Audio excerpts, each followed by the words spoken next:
Hi there, I'm the Reverend Danny Crosby, a Unitarian minister serving congregations in Altrincham and in Urmston in the northwest of England.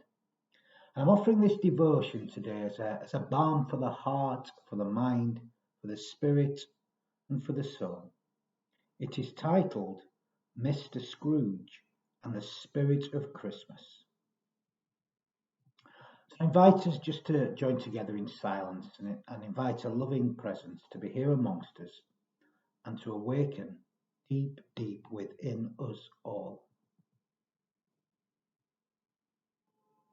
This second Sunday of Advent, I have lit this chalice flame in hope that darkness will be dispelled. In this holy season, may the darkness of winter be dispelled in this festival of lights, and may the darkness of ignorance be dispelled in the strength of compassion, reason, sharing, and love.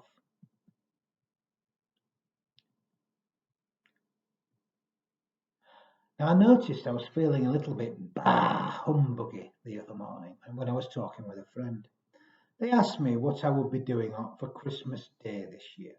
There were changes in my life. I've been asked this question quite a bit, actually. At the time I was chatting with my friend, I said I kind of want to spend the day quietly and peacefully on my own, actually. I have done it once before, many years ago, at an important time in my life, and it was beautiful.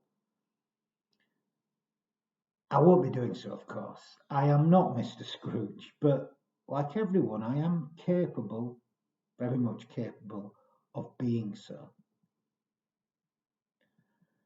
And another friend asked people on social media the other day what their favourite Christmas horror film was. I think he was being a little bit humbuggy himself, actually. Well, I thought about it. And I suggested initially Gremlins. That's a great film, isn't it? And a Christmas one. But in the end, I decided on Dicken's A Christmas Carol. Now, of course, A Christmas Carol is really a ghost story more than a horror story. But hey, that's splitting hairs, I think. In this incredible story, we see the full spirit of Christmas, the extremes, the many spirits that are in all of us, and of course, the possibility of redemption, that the spirit at the heart of Christmas can transform our lives if we just open our senses and let it. Dickens, like all of us really, was a complex character, but he did have an incredible way of speaking of the heart of his time, and like all great storytellers, the heart of all time, the universal. And he also had this magical way of both naming and describing the characters in his tales. I like, it's wonderful, I think, this following description of Scrooge from, I think, the second page of A Christmas Carol, right near the beginning. Oh, but he was a tight-fisted hand at the grindstone, Scrooge, a squeezing, wrenching, grasping, scraping, clutching, covetous old sinner. Hard and sharp as flint, from which no steel had ever stuck out generous fire. Secret and self-contained and solitary as an oyster. The cold within him froze his old features, nipped his pointed nose, shriveled his cheek, stiffened his gait, made his eyes red, his thin lips blue, and spoke out shrewdly in his grating voice. A frosty rime was on his head, and on his eyebrows and his wiry chin. He carried his own low temperature always about him. He iced his office in the dog days and didn't thaw it 1 degree at Christmas. What an incredible description of this character, of course, is the antithesis of Christmas, but who also became its ultimate hero. A Christmas Carol was first published in 1843. It tells the story of the transformation of the mean-spirited Ebenezer Scrooge through the visits of his former business partner or the ghost of his former business partner, Jacob Marley, and 3 other ghosts on Christmas Eve. Earlier that day, Scrooge is visited by 2 benefactors who wish to make provisions for the poor. Scrooge refuses and tells them that prisons and workhouses were the only institutions that he is willing to support, and the badly off must go there. When one of the benefactors points out that many can't go there and would rather die, Scrooge goes further with his Malthusian view that the poor, ill and infirm are surplus to the needs of society, and that, if they would rather die, they'd better do it and decrease the surplus population. Sounds shocking, I know, and yet, haven't we all heard echoes of this in recent times?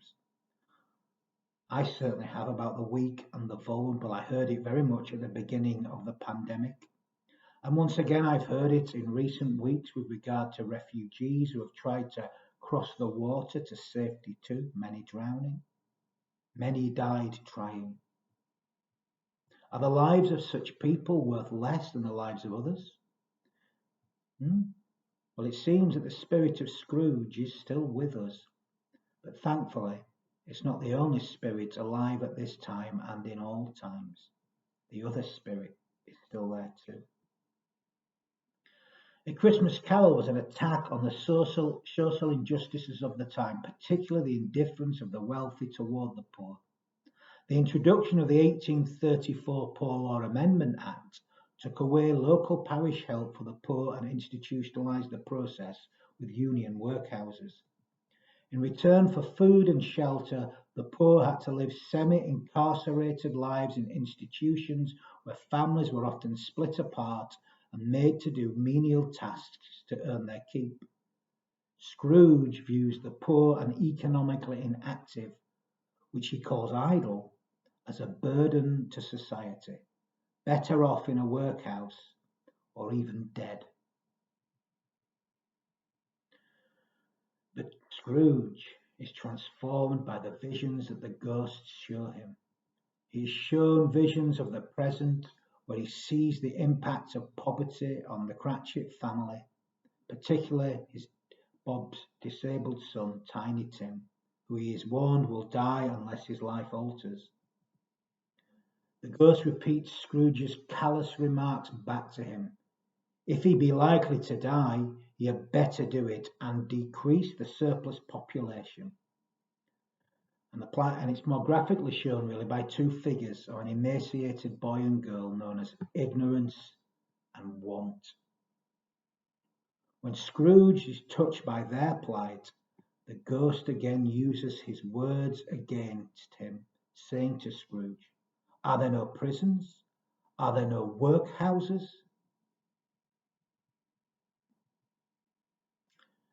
And want and ignorance, of course, are still with us, as is this attitude that some lives are of less value than others. That said, the spirit that transforms Scrooge is also still with us. It is the spirit that is at the heart of the original Christmas mythos of 2,000 years ago, and is at the heart of the message exemplified in the life of Jesus. If a heart as frozen as Scrooge's could be thawed, then so can all of us. Hope's still with us. Emmanuel means God is still with us, so hope is too, in all our hearts. And this is the message of the whole Christmas story to me. This is the message of the universal Christmas mythos. This is the religious message of Christmas and the message that the life of Jesus brought to humanity. It is a message that applies as much today as it did then. Some say that we should not give too much. You will have nothing left, they say.